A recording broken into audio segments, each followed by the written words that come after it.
We will move on to the Maryland House of Delegates, District 13. There are 3 seats in this race. You may vote for up to 3 candidates. There is no challenge for the Republican primary. 1 candidate is here and will make a statement of up to 4 minutes. Chris Yates. Hello to the citizens of Howard County. It is noble to serve your neighbor, community, and citizens of this county. I am Chris Yates. I'm running for Maryland Delegate, District 13, to serve Howard County. There's a clear contrast between myself and my political opponent. Howard County Councilwoman Jen Teresa, and I thank her for her service. Ms. Teresa, my political opponent, co-authored a bill to make Howard County a sanctuary county. It hit a nerve. Although it was defeated, it emerged at the state level to make Maryland a sanctuary state, both last year and this year without moving forward. I'm against sanctuary cities, counties, and a sanctuary state, which essentially harbors illegal criminals. It furthers an unwanted consequence, the involvement of the terror group MS-13, who prey on illegals. A vote for Ms. Teresa is a vote for a sanctuary state. There's a clear contrast between myself and another opponent, Delegate Pendergrass, and I thank her for her service. Ms. Pendergrass has constantly introduced legislation to make legal physician-assisted suicide. Although yet to pass, she has vowed to continue in this direction until it is law. Interestingly, she has refrained from doing so this General Assembly. I wonder if it's because it is an election year. I'm against physician-assisted suicides for elders, which essentially is senior abortion. A vote for Ms. Pendergrass is a vote for physician-assisted suicide in Maryland. There are areas in Howard County that are suffering from excessive loud noise pollutions derived from new policies impacting the arrivals and departures of jet aircraft in and out of BWI. I am the former vice chair of a state-appointed community roundtable with the purpose of correcting this travesty. We have worked with the Maryland Aviation Administration and the Federal Aviation Administration for over a year with minor success. I hope the opportunity to serve Howard County in the General Assembly will give me greater leverage to introduce legislation to return flight operations to before the introduction of this misguided policy. Additionally, we need someone to stand up against driver's license to illegals, which is a pathway to voter fraud, against gerrymandering, which allows a candidate to pick their voters as opposed to voters picking their candidate, against free college for illegals at the expense of Maryland residents. Maryland citizens should be our priority. We also need someone to stand up for strong support for police, firefighters, and emergency responders, without whom chaos and misery would reign. For business growth to increase jobs and tax revenues. For excellence and safety in our schools so our kids and grandkids are better off. And for term limits. Some of our current office holders have been there since '94. And no, that's not their age, that's the year they first elected. We need someone to stand on these issues, and I am he, Chris Yates, running for Maryland Delegate, Howard County. Now, you know, I'm the only Republican on the ballot, so I'm a real underdog. But at least I'm standing up for you as an alternative to the current elected officials. I started in Annapolis. I would like to return to Annapolis to serve the citizens of Howard County. I know the ballot will ask you to vote for no more than 3. I offer you to vote for just 1. I'm Chris Yates, and I ask for your vote in November. Thank you. There is a challenge for the Democratic primary. There are 4 candidates on the ballot: Vanessa Atterbury, Shayne Pendergrass, Larry Pretlow, and Jen Teresa. Unfortunately, Ms. Teresa was not able to join us today. We will start with an opening 30-second statement from each of the candidates, starting in alphabetical order with Ms. Atterbury.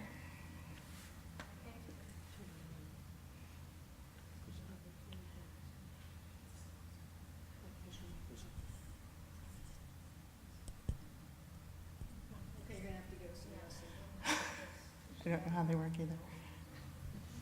That work? Thank you. I apologize. Thank you. My name is Vanessa Atterbury, and thank you to the League for having us here today. I am running for re-election to the Maryland General Assembly, where I have just finished wrapping up my first term. And I am honored and proud to represent the area in which I was born and raised. I graduated from Atholton High School in 1993, and then went on to the College of William Mary and the School of Law at Villanova. And I am raising my 3 children here, ages 6, 5, and 3, and I would like the opportunity to continue to go to Annapolis and fight for women and children and families. Thank you. Thank you. Thank you for having us here today. I'm Shayne Pendergrass. I raised my family here in Howard County. My children are a product of the public school system, which is what got me involved in politics. They now have children, so I have grandchildren, which is a wonderful thing to have raised successful children who have found their way in the world. I'm very pleased to serve with Delegate Atterbury, Senator Gazzoni, and hopefully Jen Terrassa, who's not here today because she's ill and couldn't make it. I'm the chair of the Health and Government Operations Committee. Thank you for your trust.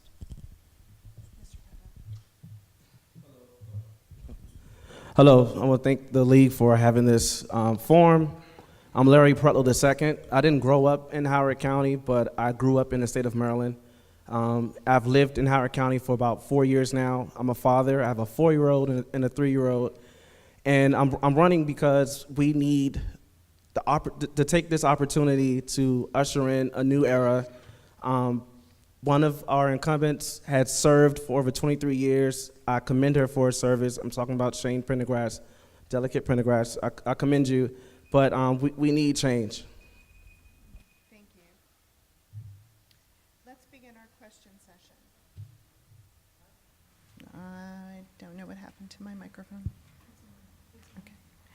Let's begin our question session. If you would like to respond, please hold up your card so I can call on you in the order in which I see your card. You will have 1 minute for each response. A timekeeper is sitting in the front row to let you know when you have 30 seconds remaining and when your time is up. Question 1. Do we need high-speed transportation between Baltimore and Washington? What would that look like and how would you fund it?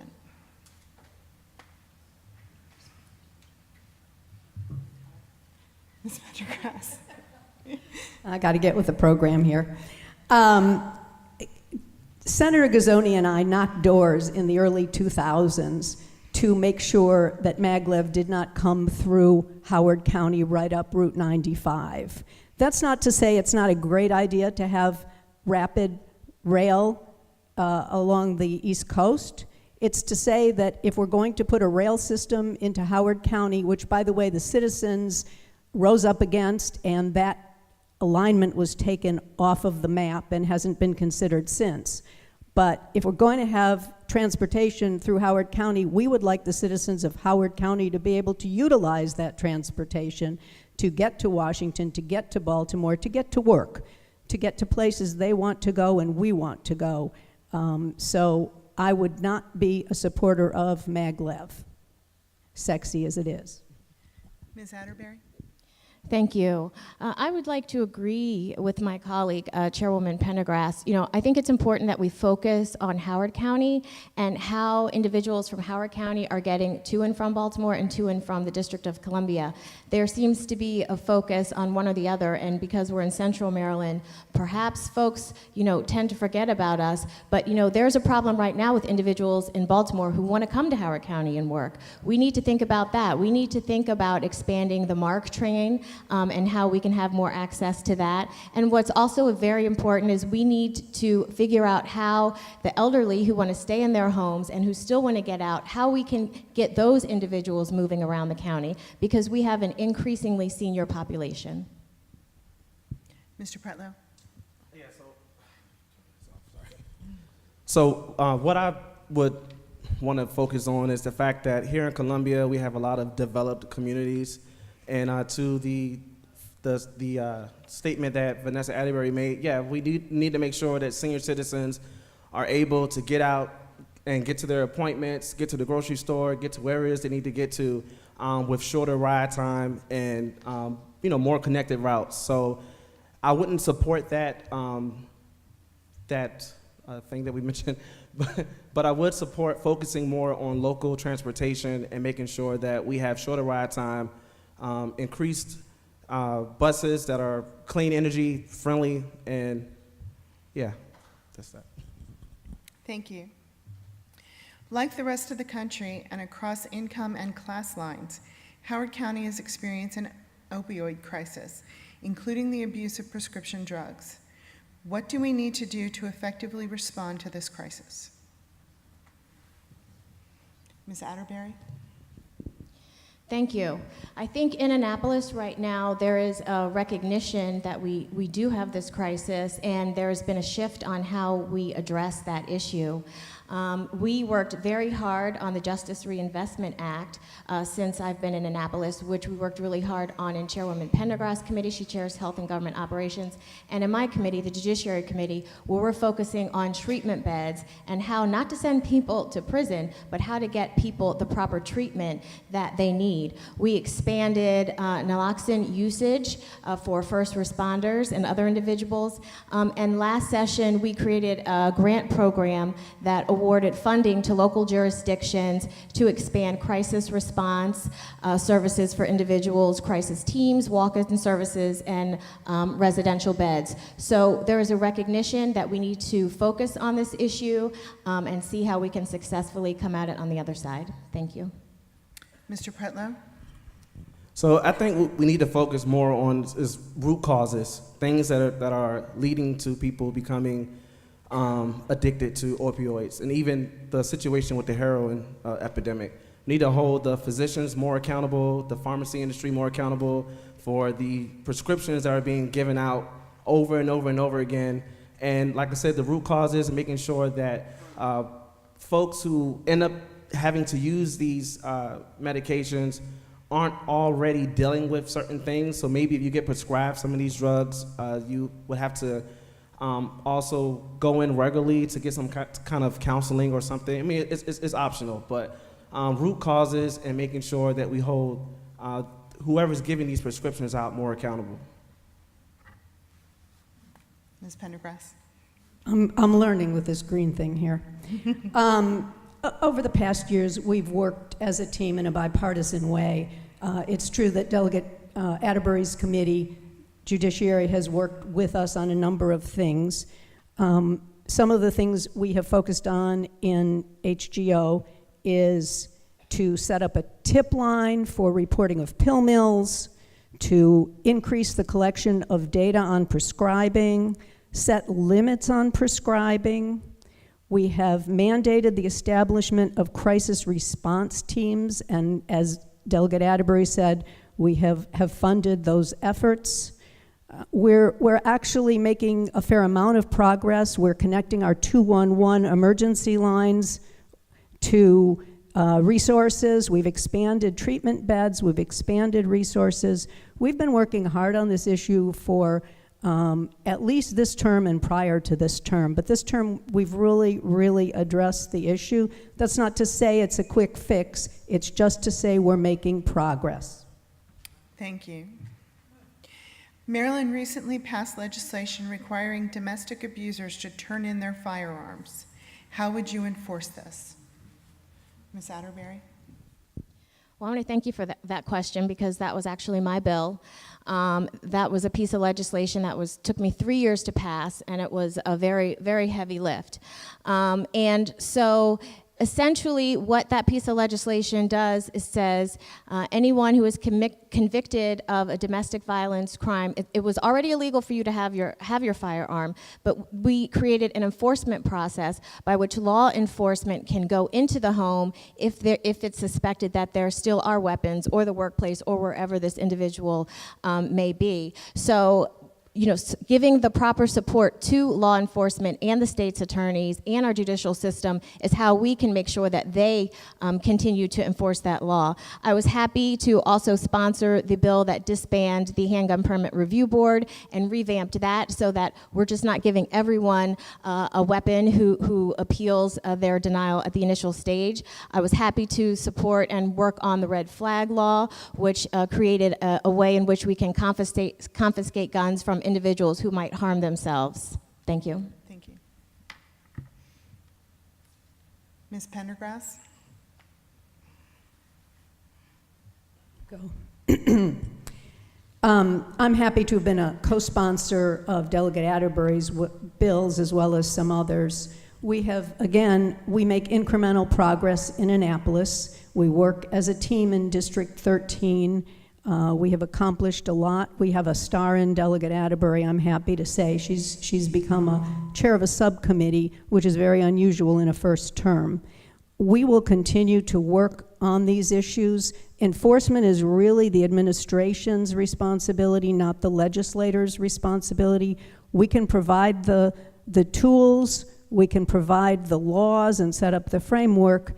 We support the implementation of these things with funds, but beyond that, it's really up to local law enforcement and state law enforcement to do this. But earlier in the debates, I heard Delegate Ebersol talking about the fact that if there's a gun in a home of an abuser, the people who are being abused are going to really want to see that gun picked up, collected, out of the house. I believe that that's going to make this a partnership with the community. Thank you. The candidates will now have 30 seconds for their closing statements, beginning in reverse alphabetical order with Mr. Pretlow.